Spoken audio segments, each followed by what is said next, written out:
Hello everybody, thank you for coming back to the ABC series.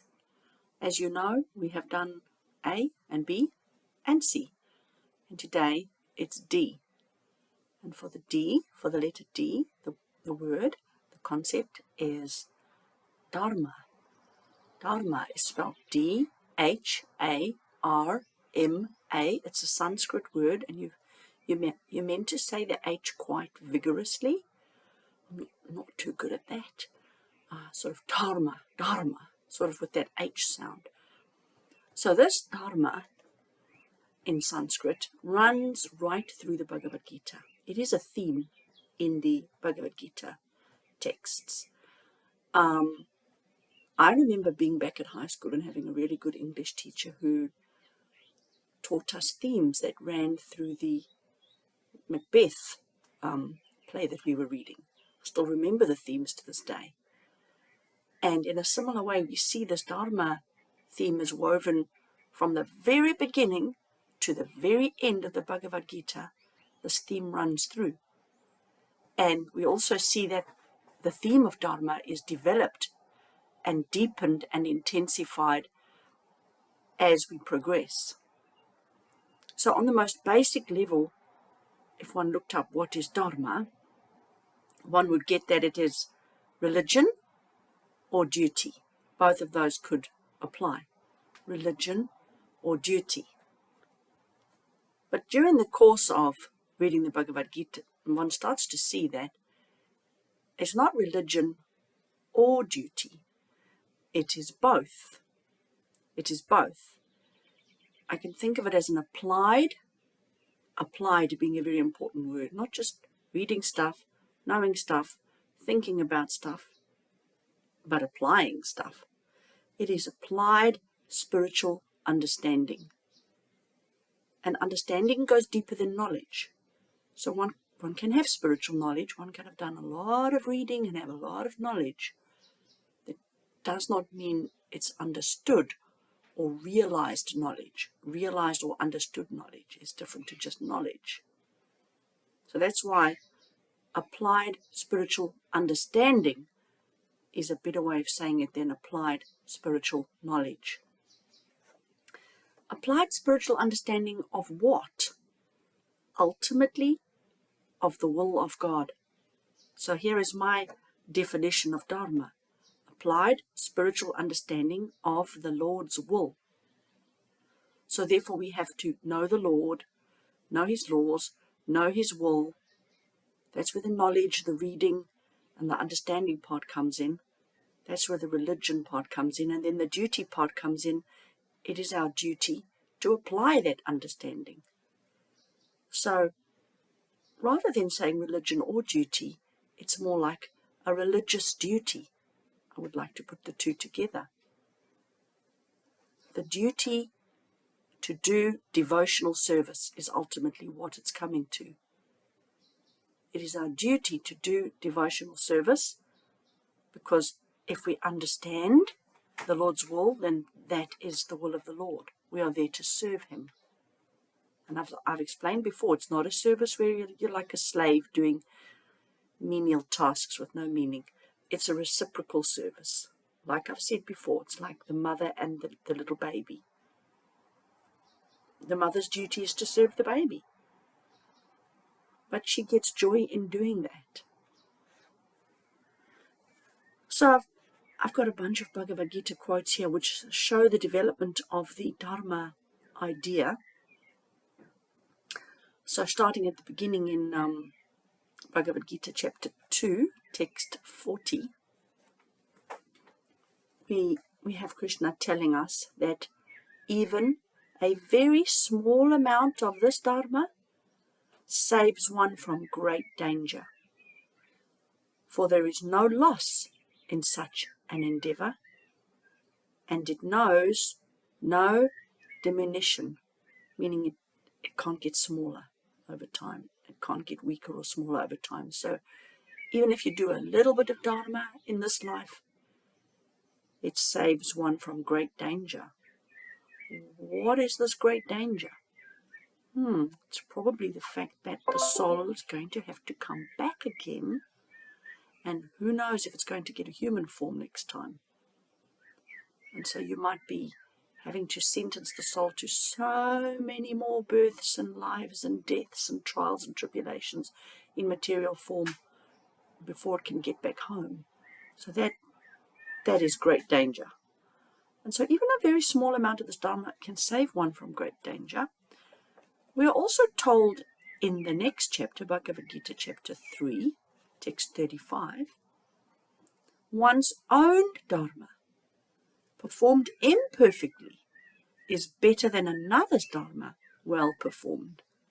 So we're not here to mimic or imitate the Dharma or the devotional services of others. It is up to us to find our own way of doing this, to find our own path, to use our own skills, our own God-given skills and talents and abilities to do the devotional service. So one's own Dharma performed imperfectly is better than another's Dharma well performed. And this was reiterated later again towards the end of the Gita. Bhagavad Gita now on to chapter 4, verses 7 and 8.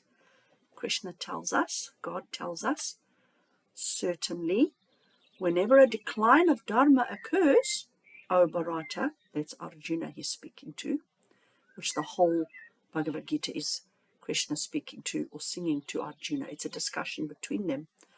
So he says, certainly whenever a decline of Dharma occurs, O Bharata, and an uprising of a Dharma, which is the opposite of Dharma, so an uprising of a Dharma, I then manifest myself. He then said some more stuff, and he then ends by saying, I manifest myself to re-establish Dharma.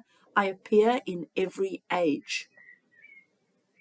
So God appears on earth, manifested in various ways and forms to get us back on the path of Dharma, devotional service, for our own ultimate good. And so this is why I have no quarrel with other religions. They all have their prophet, they all have their holy person, and according to this, they are forms of God anyway.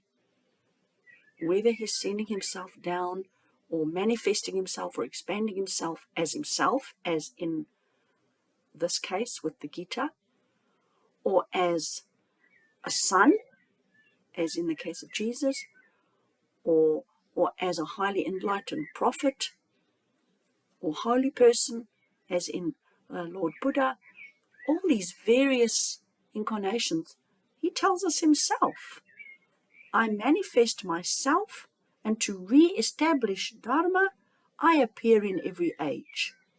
So who are we to criticize the various forms that have appeared across the ages?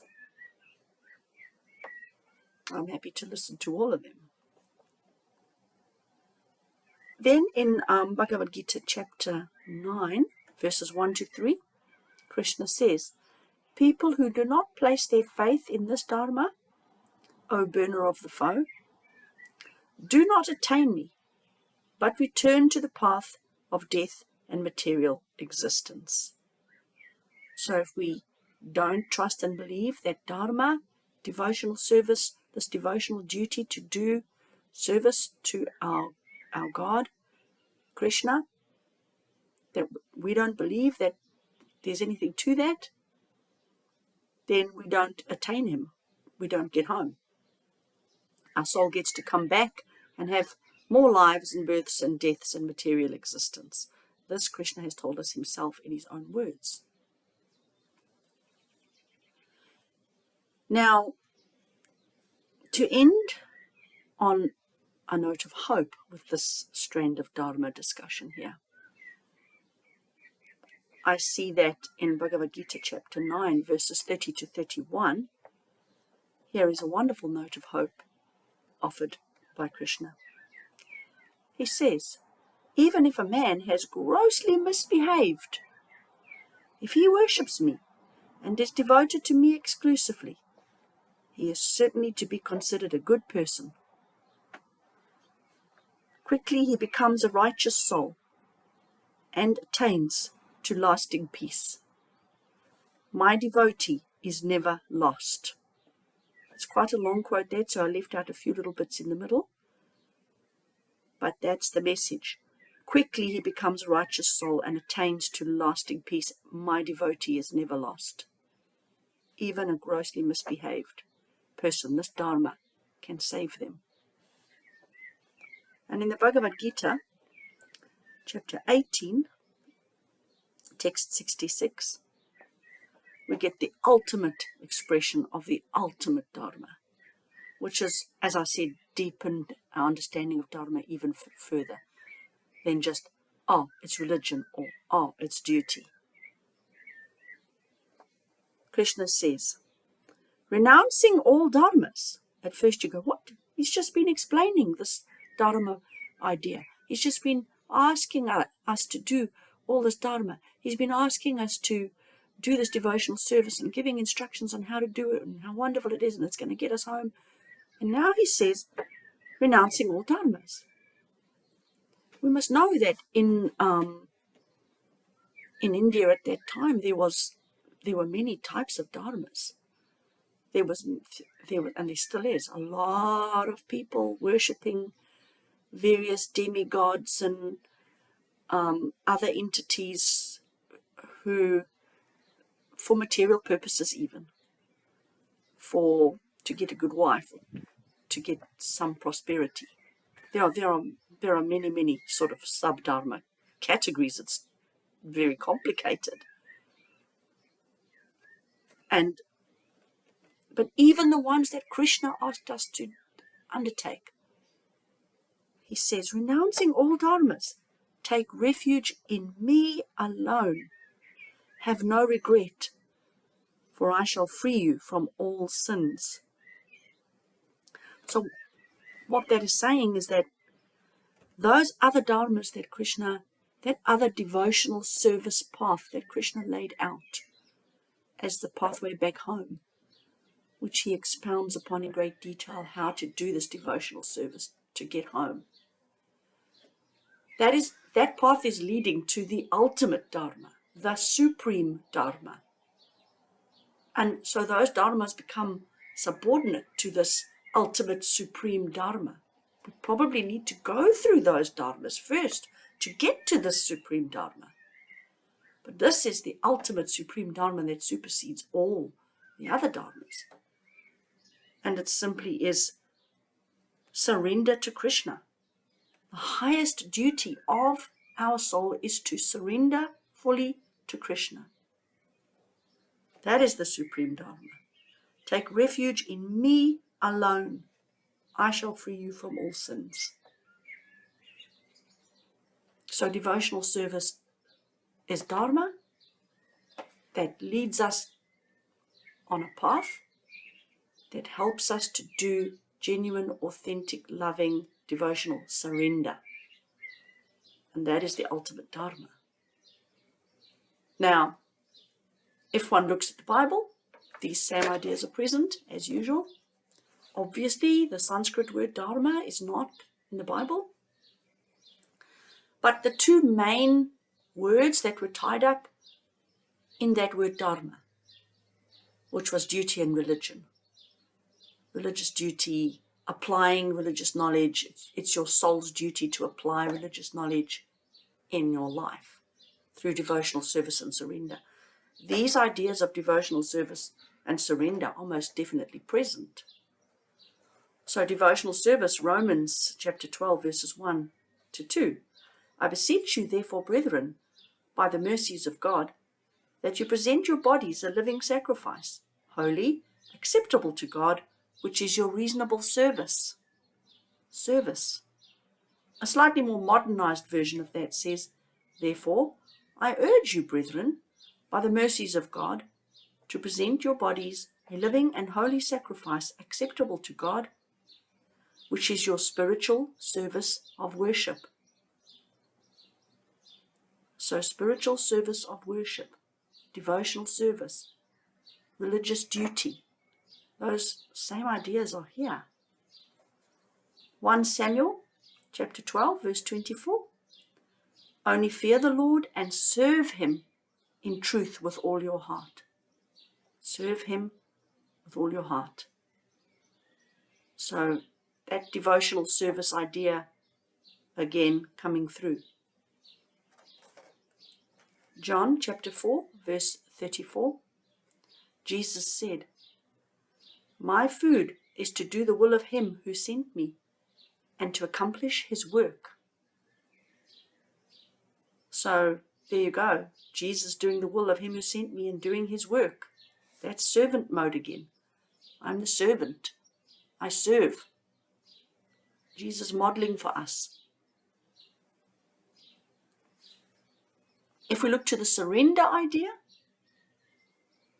because we've looked at the service idea, if we look at the surrender idea, Jeremiah 10 verse 23, Lord, I know that people's lives are not their own. It is not for them to direct their steps. It is not for them to direct their steps. But we don't want to surrender, and we do want to direct our own steps, day in and day out. And it doesn't go to a good place usually. So we should surrender our steps. Let our steps be directed by the Lord. That is surrender. Proverbs chapter 3 verse 6. In all your ways submit to him, and he will make your paths straight. Submit to him in everything we do.